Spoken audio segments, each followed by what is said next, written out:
Un appel? Waouh! J'ai un appel de une parole pour toi. Allez, on se connecte, on décroche. Oui, allô?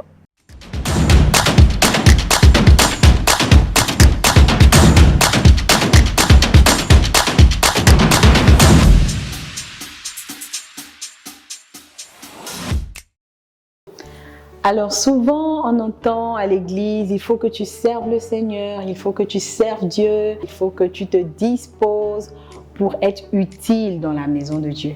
Et lorsqu'on a une activité vraiment qui nous prend assez de temps, on a un peu comme de la culpabilité, on se demande, est-ce que je ne suis pas en train de désobéir à Dieu? Alors aujourd'hui, je voudrais aider quelqu'un qui se pose la question, comment servir Dieu dans mon domaine séculier, comment servir Dieu alors que mon travail me prend le maximum de temps. La première chose que tu pourrais faire si tu te retrouves dans cette circonstance, c'est de bien faire ton travail. Lorsque tu es au travail, il faudrait que tu sois excellent dans ce que tu fais dans ton travail. Si tu es une secrétaire, il faudrait que tu sois organisé, que tu planifies, que tu anticipes et que tu apprennes à devancer les objectifs que ton employeur t'aura donnés. Il faut faire ton travail convenablement avec excellence parce que le Dieu que tu veux servir est le Dieu des choses excellentes. La Bible déclare dans Jacques que tout don parfait et toute grâce excellente viennent du Père d'en haut.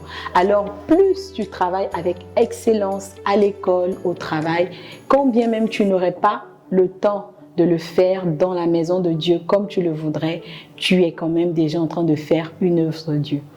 La deuxième chose que tu pourrais faire alors que ton travail te prend beaucoup de temps, c'est d'incarner les valeurs de Christ pendant que tu travailles. Fais attention aux réactions que tu as pendant les réunions. Fais attention à l'attitude que tu as envers tes patrons quand ceux-ci ne sont pas contents. Est-ce que tu manifestes de la colère? Est-ce que tu manifestes de l'impolitesse? Est-ce qu'on trouve du manque de respect dans ta manière de travailler? Parce que ces choses ne sont pas les valeurs de Christ. Les valeurs de Christ, c'est ce que la Bible nous dit dans Galates 5, 22. Le fruit de l'esprit, c'est l'amour, c'est la paix, c'est la joie, c'est la douceur, c'est la bonté, la maîtrise de soi, la patience, la bénignité. Et ce sont des choses que tu dois développer dans ton travail. Pendant que tu le fais, pendant que tu ressembles à Christ sur ton lieu de travail, tu es en train de servir Dieu. Quelqu'un viendra un jour dans ton travail, un employé, un collègue viendra un jour et sera dans une posture où ton attitude sera un message pour sa vie. Ton attitude sera une réponse à ses questions. Et pendant que tu seras en train de le faire, le Seigneur t'équipe pour être un instrument pour que plusieurs viennent à lui au travers de toi. Alors dans une prochaine vidéo, nous verrons encore d'autres astuces pour t'aider à servir Dieu, même quand tu n'as pas assez de temps pour être à l'église comme les autres. Que Dieu te bénisse.